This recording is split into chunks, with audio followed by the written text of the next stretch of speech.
Hello అండి. Welcome back to our channel. Kavyasri అయితే ఈసారి అయితే 'బిగ్ బాస్' సీజన్ 9లోకి అయితే రాబోతున్నది. 'బిగ్ బాస్' సీజన్ 9కి సంబంధించిన ప్రోమో అయితే ఆల్రెడీ వచ్చేసింది. అందులో అయితే నాగ్ సార్ అయితే హోస్ట్‌గా అయితే రాబోతున్నారని మనందరికీ చూపించేశారు. కావ్యశ్రీ ఎందుకొస్తుందంటే 'బిగ్ బాస్' సీజన్ 9కి తనైతే ఇప్పుడు ఏ ప్రాజెక్ట్స్ చేయట్లేదు. చిన్ని సీరియల్‌లో అయితే కావ్య చేసిన కావేరి క్యారెక్టర్ అయితే ఎండ్ అయిపోయింది. అలాగే తను చేసిన జీవన తరంగాలు సీరియల్ ఈటీవీలో అయితే ప్రసారం అవుతున్నాయి. దాంతో పాటు ఇంకా 7 సీరియల్ దాకా వచ్చినాయి మొత్తం అయితే.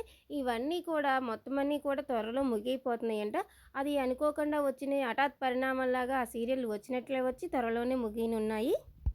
ఇకైతే 'బిగ్ బాస్' యాజమాన్యం అయితే ఎవరైతే ట్రెండ్‌లో ఉంటారో వాళ్ళనైతే అస్సలు వదులుకోరు. ఆ యాజమాన్యం అయితే కావ్యశ్రీ అయితే ఆల్రెడీ ట్రెండింగ్‌లోనే ఉంది. అలాగే హీరో 'రాజ్ తరుణ్' అలాగే 'రీతూ చౌదరి' కూడా ఈ షోలోకైతే పార్టిసిపేట్ అయితే చేయబోతున్నారంట.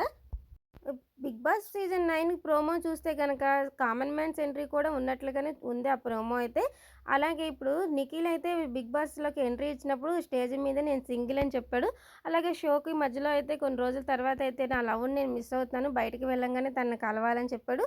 దానికి స్పందిస్తూ కావ్యశ్రీ అయితే ఇన్‌స్టాలో అయితే అలా ఎవరిని నమ్మకూడదని చెప్పేసి అయితే పోస్ట్ చేశారు.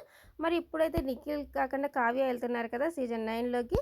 మరి సీజన్ 9లోకెళ్ళాక అక్కడ సిట్యుయేషన్స్ బట్టి, అక్కడ ఎదుర్కొనే సమస్యలను బట్టి కావ్య కూడా తన లవ్‌ని ఎంత మిస్ చేసుకున్నానో అని ఓపెన్ అప్ అయ్యే అవకాశం ఉందంటారా? కావ్యశ్రీ గనుక 'బిగ్ బాస్ 9లోకి కనుక వెళ్ళే నిఖిల్ సపోర్ట్ అయితే ఫ్రెండ్‌గా అయినా సరే కావ్యకి సపోర్ట్ చేసే అవకాశం ఉందంటారా?